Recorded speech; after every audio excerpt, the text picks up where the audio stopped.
একজন স্ত্রী তার সম্মান শ্বশুর বাড়িতে কতটুকু হবে, তার সম্মান কতটুকু দাঁড়াবে, it depends on her husband how he treats his wife. স্বামীর উপর ডিপেন্ড করে স্বামী তার বউকে কতটা গুরুত্ব দেয়, কতটা সম্মান দেয়, স্বামী তার বউকে কতটা কেয়ার করে। যখন স্বামী হবে কেয়ারিং, যখন স্বামী হবে যত্নশীল, যখন স্বামী তার সম্মান যথেষ্টভাবে তার বউকে দিবে, যে আমি তোমাকে সম্মান করছি, আমি তোমাকে কেয়ার করছি, শ্বশুর বাড়ির কেউ বউয়ের সামনে চুল পরিমাণ টু শব্দ করে কথা বলার সাহস পাবে না। কথা ঠিক কিনা বলেন আপনারা?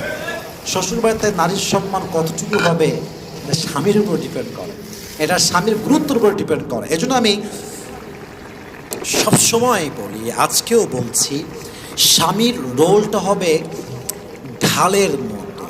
যখন মানুষকে আঘাত করে মানুষ ঢাল দিয়ে সে তরবারির আঘাতকে আটকায়।